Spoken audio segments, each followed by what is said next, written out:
తమ నాయకుడు పవన్ కళ్యాణ్ ను పిచ్చి కుక్క అంటూ ఒక కార్యక్రమంలో మంత్రి జోగి రమేష్ వ్యాఖ్యానించడాన్ని జనసేన పార్టీ చిలుకలూరుపేట తరపున తీవ్రంగా ఖండిస్తున్నామని పార్టీ ఉమ్మడి గుంటూరు జిల్లా కార్యదర్శి తోట రాజా రమేష్ అన్నారు. చిలుకలూరుపేట జనసేన పార్టీ కార్యాలయంలో ఏర్పాటు చేసిన మీడియా సమావేశంలో మంత్రి జోగి రమేష్ పై నిప్పులు చెరిగారు. జోగి రమేష్ 2009లో కేవలం 1100 మెజార్టీ గెలిచారని, 2014లో చిత్తుగా ప్రజలు ఓడించారని గుర్తు చేశారు. పెడన ప్రజలు ఒక్కసారి చూద్దామని 2019లో అందులోనూ కాపులు అధికంగా ఉండే నియోజకవర్గంలో గెలిపించారని తెలిపారు. ఓట్ల కోసం పవన్ కళ్యాణ్ అభిమానులు నాయకుల ఇళ్ల దగ్గరకు వెళ్లి బతిమాలుకుంటేనే ఆయన గెలిచిన విషయం మరవకూడదని వ్యాఖ్యానించారు. ఇలాంటి సన్నాసి మంత్రులంతా తమ శాఖల మీద పట్టు సాధించడం మానేసి పవన్ కళ్యాణ్ పెళ్లిళ్ల మీద పట్టు బిగించారని ఎద్దేవా చేశారు. ఈ కార్యక్రమంలో పార్టీ జిల్లా సంయుక్త కార్యదర్శి షేక్ సుబానీ, లీగల్ సెల్ నాయకుడు తోట రామాంజనేయులు, నియోజకవర్గ నాయకులు షేక్ మునీర్ హసన్, పసుపులేటి సాయి, వెంకటేష్ తదితరులు పాల్గొన్నారు.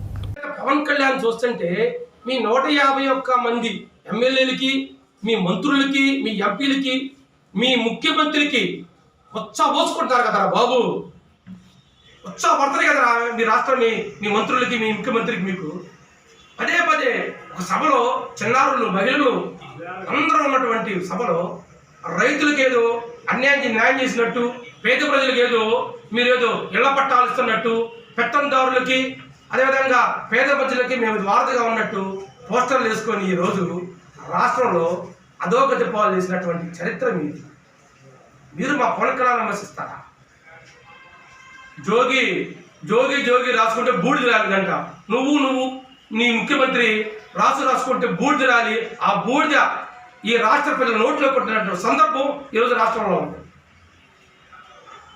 ఇకపోతే సింగిల్ గారా, మగోడు, సింహం, పూలి, కుక్క, నక్క అని ఆయన చెప్పటం, ఈయన నవ్వటం, ముసుగుసుల్లో ఉండి నవ్వటం. మాకు కర్మ కాకపోతే రాష్ట్ర ప్రజలకి మీరు చేసిన అభివృద్ధి ఏంటో, ప్రజలకి మీరు చేసిన మంచి ఏంటో మీరు చెప్పాల్సినటువంటి పరిస్థితి అక్కడ ఉంటే, కేవలం పవన్ కళ్యాణ్ వ్యక్తిగతంగా దూషించడానికి పెట్టిన సభలాగా తప్పితే ఎక్కడా కూడా. నమస్తే, నేను Chilukurupeta Janasena party legal cell తోట రామాంజనేయులు.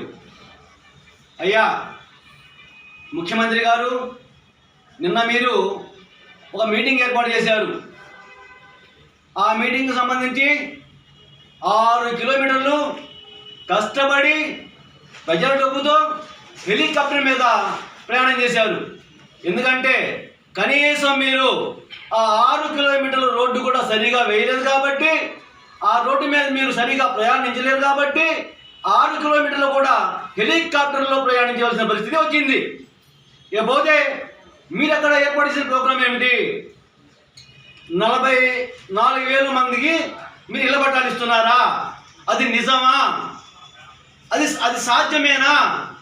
ఒక ఆర్ఫైడ్ జోన్లో ఒక కోర్టు కేసులో పెండింగ్ ఉన్న స్థలాలని మీరు పేదలకు ఇవ్వగలరా? అది ఇచ్చే హక్కు మీకుందా? అది లేదని మీకు తెలుసు. కేవలము ఆ స్థలాలు ఎస్సీ ఎస్టీలకి, దళితులకి, మైనార్టీలకి వీళ్ళకి ఇస్తుంటే వాళ్ళు ఆప్ చేశారు, వాళ్ళు కేసు వేశారు అని చెప్పేసి ఈ రకమైన ప్రజల మధ్య చిచ్చు పెట్టడం కోసం అని చెప్పి